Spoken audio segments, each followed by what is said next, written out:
बिस्मिल्लाहिर्रहमानिर्रहीम। क्लास 9 और क्लास 10। इस वक्त मैं आपको आपके जो सिलेबस में हदीस का पोर्शन है उसमें से हदीस नंबर 1 जो है वो आपके सामने है किताब में, सफ़ा नंबर 84 पर आप ये हदीस भी पढ़िए और इसका तर्जुमा और इसकी वजाहत जो है वो मैं आपके सामने बता रही हूँ आपको। हदीस नंबर 1 है, अफ़ज़लुल आमाल ला इलाहा इल्लल्लाह व अफ़ज़लुद दुआ अल-इस्तिग़फ़ार। तर्जुमा, सबसे ज़्यादा फ़जीलत वाला अमल ला इलाहा इल्लल्लाह और बेहतरीन दुआ इस्तिग़फ़ार है। ये आप सल्लल्लाहु अलैहि वसल्लम की हदीस है। इसमें इसकी वजाहत यहाँ आपके सामने पेश की जा रही है। पहली बात ये समझ लीजिए कि इस हदीस के 2 हिस्से हैं। पहला हिस्सा है अफ़ज़लुल आमाल ला इलाहा इल्लल्लाह। रसूलुल्लाह सल्लल्लाहु अलैहि वसल्लम के फ़रमान के मुताबिक सबसे ज़्यादा फ़जीलत वाला यानी सबसे ज़्यादा बेहतरीन जो अमल है वो ला इलाहा इल्लल्लाह है। ला इलाहा इल्लल्लाह का मतलब ये है कि नहीं कोई माबूद सिवाय अल्लाह के। इलाह यानी माबूद ऐसी हस्ती को कहते हैं कि जिसके सिवा कोई इबादत के लायक ना हो, जो हर चीज़ का पैदा करने वाला, देने वाला, अता करने वाला जो ज़ात है वो इलाह है। यानी वो और हमारे नज़दीक इस्लाम के का जो तकाज़ा है, जो अक़ीदा है वो ये है कि इलाह यानी माबूद सिर्फ़ और सिर्फ अल्लाह ताला है। उसके साथ कोई और शरीक नहीं है, कोई और उसकी ज़ात की बराबरी करने वाला कोई और नहीं हो सकता। ये कलमा वो है जो एक मोमिन और काफिर के दरमियान फ़र्क करता है। यानी जब तक कि कोई इंसान कलमा ला इलाहा इल्लल्लाह मुहम्मद रसूलुल्लाह नहीं पढ़ लेता और दिल से इस पर यकीन नहीं ले आता, जब तक वो इस्लाम के दायरे में दाखिल नहीं हो सकता है। ये कलमा इंसान को इस्लाम के क़िले में दाखिल करके मुसलमान बनाता है। हुज़ूर अकरम सल्लल्लाहु अलैहि वसल्लम का इरशाद है, अल्लाह ताला फरमाता है कि ला इलाहा इल्लल्लाह मेरा क़िला है और जो इस क़िले में दाखिल हो गया वो मेरे अज़ाब से बच गया। ये हदीस क़ुदसी है। हदीस क़ुदसी वो होती है जो कि अल्लाह के अल्फाज हों लेकिन रसूलुल्लाह सल्लल्लाहु अलैहि वसल्लम की ज़बानी अदा किए गए। कुरान पाक में अल्लाह ताला एक जगह और इरशाद फरमाते हैं कि अल्लाह इसको हरगिज़ माफ़ नहीं करेगा कि किसी के साथ शिर्क किया जाए और कि उसके साथ शिर्क किया जाए और इसके अलावा जो गुनाह चाहे बख्श देगा।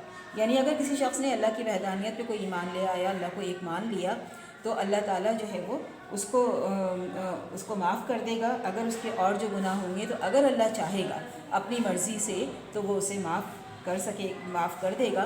अगर किसी ने कलमा नहीं पढ़ा होगा, इस पर यकीन नहीं किया होगा, तो चाहे उसने कितने भी अच्छे अमाल किए हों उसकी बख्शिश नहीं हो सकती।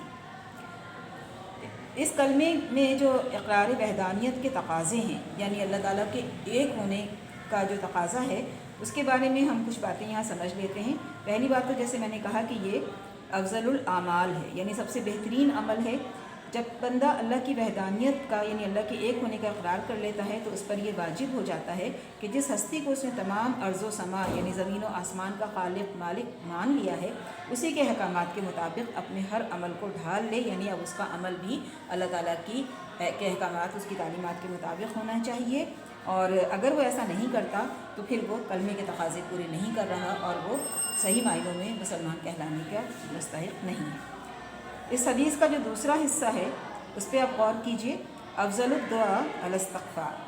हदीस के इस दूसरे हिस्से में हमें ये बताया गया है कि बेहतरीन दुआ इस्तिग़फ़ार यानी अपने गुनाहों की बख्शिश तलब करना है। ज़ाहिर है कि हम सब इंसान हैं, इंसान होने के नाते से हमारे जो हम में से जो लोग आम लोग हैं यानी जिनको अम्बिया नबी नहीं बनाया गया, उनसे कोई ना कोई गुनाह, कोई ना कोई लग़्ज़िश, कोई ना कोई ख़ता हो ही जाती है। ये नहीं हो सकता कि कोई इंसान मुकम्मल तौर पे गुनाहों से बिल्कुल पाक साफ़ हो। इसलिए हर मुसलमान को चाहिए कि वो गुनाह सरज़द होने के बाद अल्लाह ताला की बारगाह में तौबा का तलबगार हो, यानी उससे माफ़ी मांगे, उससे उसका अफ़्व दरगुज़र तलब करे। आप सल्लल्लाहु अलैहि वसल्लम का इरशाद है कि गुनाहों से तौबा करने वाला शख्स गुनाहों से ऐसा पाक हो जाता है कि उसने गुनाह किया ही ना हो। यानी अगर कोई सच्चे दिल के साथ अपने गुनाहों की माफ़ी मांग ले तो चाहे वो गुनाह कितना ही बड़ा क्यों ना हो, अल्लाह ताला माफ़ कर देता है। एक और मकाम पे रसूल ने इरशाद फरमाया, हर बीमारी की दवा है और गुनाहों की इस्तिग़फ़ार यानी बख्शिश तलब करना है। यानी अगर गुनाह हो जाए तो बस उसको मिटाने का एक ही तरीक़ा है कि अल्लाह ताला की बारगाह में सच्चे दिल के साथ माफ़ी मांग ली जाए। قرآن پاک میں توبہ کرنے والوں کے لیے اللہ تعالیٰ کا ارشاد ہے، بس اپنے رب کی مدد کے ساتھ بس اپنے رب کی حمد کے ساتھ تسبیح کرو اور اس سے مغفرت کی دعا مانگو، بے شک وہ توبہ قبول کرنے والا ہے۔ اللہ تعالیٰ نے حضور اکرم صلی اللہ علیہ وسلم نے امت کو استغفار کرنے یعنی توبہ کرنے، معافی مانگنے کی تلقین بار بار فرمائی۔ آپ صلی اللہ علیہ وسلم نے فرمایا کہ خدا سے استغفار طلب کرو، میں دن میں 100 مرتبہ استغفار کرتا ہوں۔ انسان اور شیطان میں اصل میں فرق بھی یہی ہے کہ حضرت آدم علیہ السلام سے گناہ ہوا، جنت میں گندم کا دانہ انہوں نے شیطان کے بہکانے میں آ کر کھا لیا، تو ان کو اپنی غلطی کا جیسے ہی احساس ہوا انہوں نے فوراً اللہ تعالیٰ کی بارگاہ میں رو رو کے گڑ گڑا کے معافی طلب کی، استغفار کیا، جس کی بنا پر ان کو معاف بھی کر دیا گیا اور وہ خلیفۃ اللہ یا یعنی تمام افضل نبی، ان کو نبی کا درجہ دیا گیا، اللہ نے ان کو اپنا نبی بنا دیا۔ جبکہ شیطان نے سرکشی کی، غلطی بھی کی، گناہ بھی کیا، تکبر کیا، مگر معافی بھی نہیں مانگی، اپنے گناہ پہ ڈٹا رہا، جس کی وجہ سے وہ ملعون اور مردود ٹھہرا۔ لہٰذا ہمیں چاہیے کہ ہم اپنے گناہوں پہ شرمندہ ہوتے رہیں، بار بار معافی مانگیں، توبہ کریں۔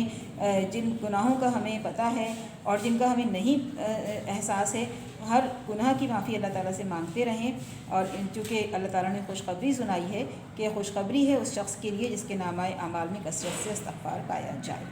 ٹھیک ہے، یہ حدیث میں نے آپ کو سمجھا دی۔ اس حدیث کا ترجمہ اور تشریح نوٹس میں ہے، وہ آپ یاد کر لیجیے گا۔ اللہ حافظ۔